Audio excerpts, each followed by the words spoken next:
Hello friends. Verbs and tenses के बाद में जो इंग्लिश का एक सबसे इंपॉर्टेंट पार्ट आता है वो है subject verb agreement. Subject verb agreement English का वो बेसिक हिस्सा है, या यूं कहिए कि किसी भी लैंग्वेज का वो बेसिक हिस्सा है जिससे हमें पता चलता है कि बोलने वाले को उस लैंग्वेज की कितनी नॉलेज है। जी हाँ, सब्जेक्ट वर्ब अग्रीमेंट इतना इंपॉर्टेंट होता है। अगर इंग्लिश बोलते वक्त आपकी सब्जेक्ट वर्ब अग्रीमेंट ठीक नहीं है तो ये कुछ इस तरीके से है जैसे आप अगर हिंदी में बात कर रहे हैं तो बिना मात्राओं के जैसे आप हिंदी में बात कर रहे हो उस तरीके से कुछ साउंड करता है सब्जेक्ट वर्ब अग्रीमेंट। और जिसको लैंग्वेज की नॉलेज होती है उसके लिए ये बहुत ही हिलेरियस हो जाता है, यानी मजाकिया हो जाता है कि सामने वाला जिस तरीके से बोल रहा है उसको साफ पता चलता है कि इस लैंग्वेज की नॉलेज नहीं है। तो इस तरीके से सब्जेक्ट वर्ब अग्रीमेंट बहुत ही इंपॉर्टेंट पार्ट बन जाता है क्योंकि ये इतने डीप लेवल पे आपके लैंग्वेज की नॉलेज देता है लिसनर को या सुनने वाले को। ओके, तो आज की क्लास में हम सब्जेक्ट वर्ब अग्रीमेंट को डिटेल्स में पढ़ेंगे। ओके,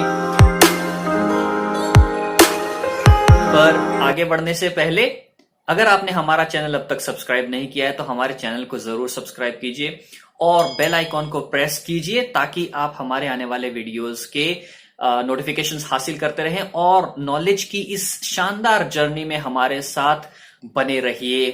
ओके, तो चलिए शुरू करते हैं आज की class with subject verb agreement, जिसको आगे से हम SVA से रेफर करेंगे। SVA short form for subject verb agreement. कोई भी लैंग्वेज हो उसके स्ट्रक्चर में सब्जेक्ट और वर्ब जरूर होते हैं, बेसिक पार्ट्स होते हैं। ओके, सब्जेक्ट और वर्ब क्या काम करते हैं? सब्जेक्ट होता है जो एक्शन परफॉर्म करता है और वर्ब जो एक्शन परफॉर्म हो रहा है।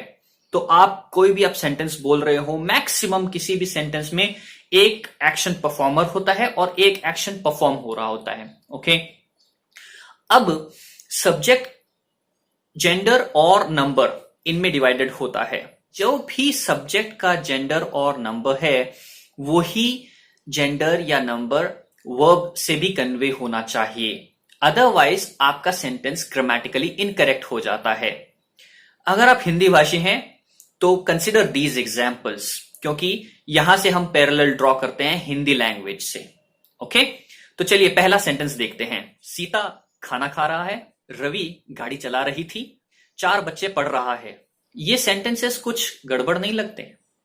जी हां, अगर आपको हिंदी की सही से नॉलेज है तो डेफिनेटली ये सेंटेंसेस आपको गड़बड़ लगेंगे। और इसी तरीके से आपकी जो भी प्राइमरी लैंग्वेज है उसमें अगर कोई भी इस तरीके की मिस्टेक्स करता है तो आपको आसानी से वो चीज पकड़ने में आ जाती है, क्योंकि आपको उस लैंग्वेज की हैबिट है लेकिन सामने बोलने वाले को शायद हो या ना हो, ऐसा हो सकता है। और कुछ लोग इस तरीके की मिस्टेक्स करते भी हैं तो हमें वो इधर हिलेरियस लगता है या साफ पता चलता है कि इस इंसान को ये लैंग्वेज नहीं आती है।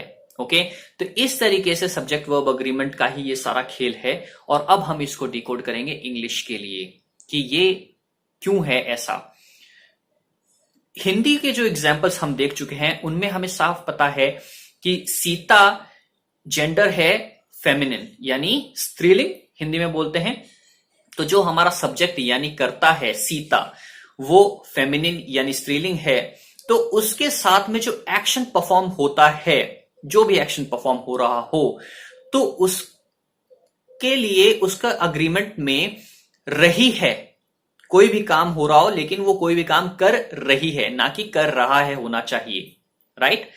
वैसे ही रवि नाम से सजेस्ट होता है कि ये एक मैस्कुलिन जेंडर है, यानी पुल्लिंग है। तो मैस्कुलिन जेंडर के लिए जरूरी होता है कि वो कोई काम कर रहा है। ठीक है, वो कोई काम कर रहा है, ना कि वो कोई काम कर रही है। राइट? तो यही गड़बड़ थी हमारे सेंटेंस में। 4 बच्चे पढ़ रहा है, तो 4 बच्चे यानी नंबर ज्यादा है। अब नंबर का गेम आ गया जेंडर से हटके।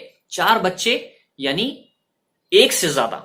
तो एक जना अगर पढ़ रहा है, एक आदमी अगर पढ़ रहा है तो ठीक है, लेकिन 4 बच्चे यानी नंबर एक से ज्यादा है। राइट? तो इस कंडीशन में क्या होगा? 4 बच्चे पढ़ रहे हैं। तो हमें ये चीज हिंदी के हिसाब से वैसे ही पता है, रहा है, रही है, रहे हैं, ता है, ती है, ते हैं, करता है, करती है, करते हैं।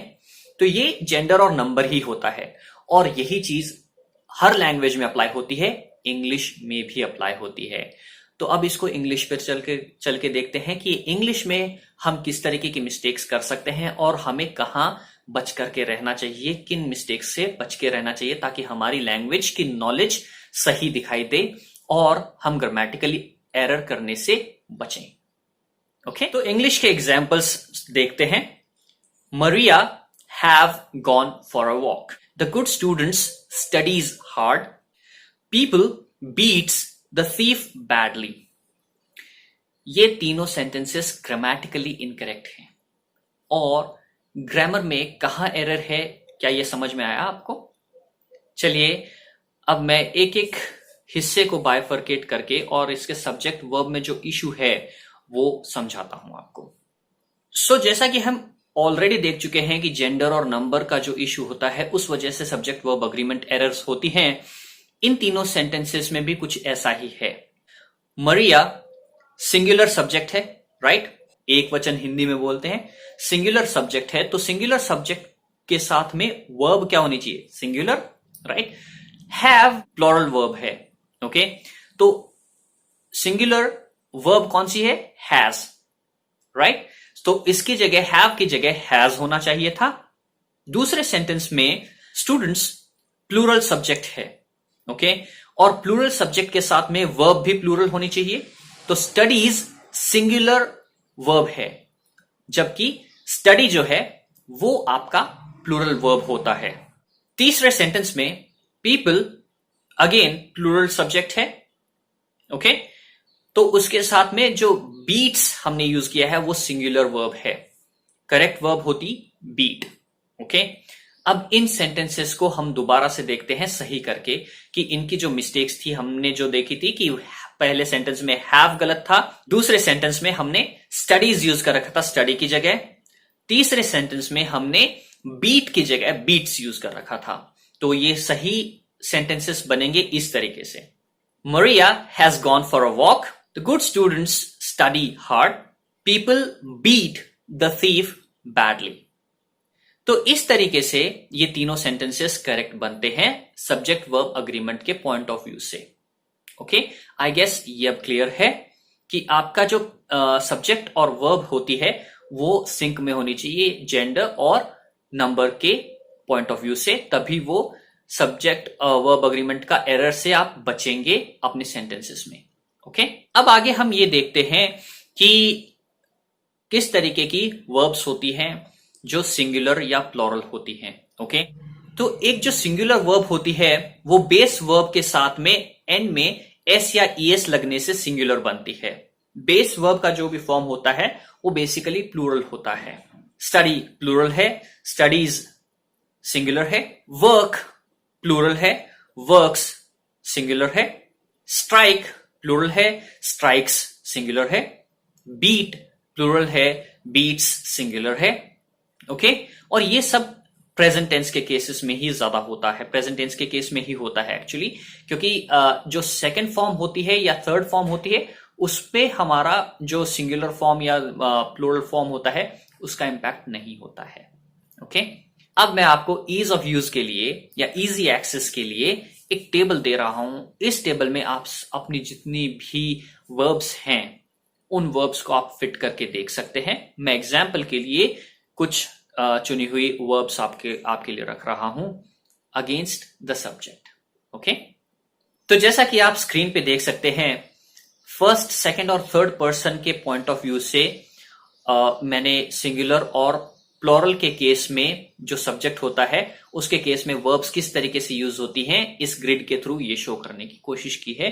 आई hope you will be able to understand this. Okay, so first person singular है आई, इसके साथ में जो वर्ब्स यूज होती हैं, सिंगुलर वर्ब्स जो यूज होती हैं वो है do, am, okay, read, have. Okay, तो ये इस तरीके से फॉर्म्स यूज होती हैं। वी जो कि फर्स्ट पर्सन है लेकिन प्लूरल है, उसके केस में भी डू, रीड, हैव और एम की जगह आर यूज होगा। ठीक है, आई के केस में एम यूज होता है और वी के केस में आर यूज हो जाता है। ओके, सेकंड पर्सन सिंगुलर होता है यू और सेकंड पर्सन प्लूरल भी होता है यू। ओके, तो इसके केस में कुछ चेंजेस नहीं है क्योंकि यू हमेशा एक प्लूरल का ही सेंस देता है, चाहे सामने एक हो या दो लोग हो सेकंड पर्सन के लिए। Okay, you in the sense of single person, you are doing this thing, और you in the sense of you all are doing this again, right. तो इसके जो वर्ब फॉर्म्स हैं वो इस तरीके से हैं, you do, are, have, read. तो दोनों केसेस में चाहे वो सिंगुलर हो चाहे प्लूरल हो, वो डू, आर, हैव, रीड ही रहेगा। ओके, तो लास्ट में जो थर्ड पर्सन सिंगुलर है, सारा खेल यही रहता है एक्चुअली।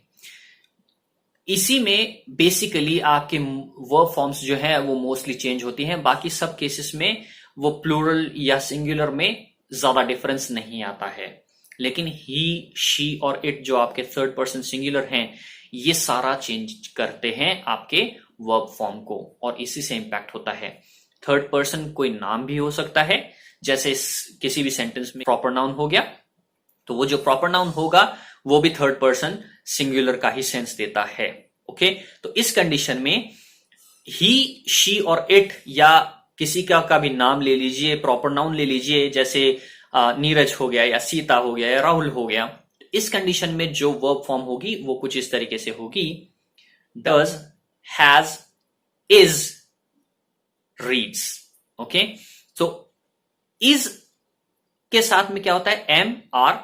एम होता है आई के लिए जो फर्स्ट पर्सन सिंगुलर है, आर होता है यू के लिए सेकंड पर्सन सिंगुलर प्लूरल के लिए, फर्स्ट पर्सन प्लूरल के लिए।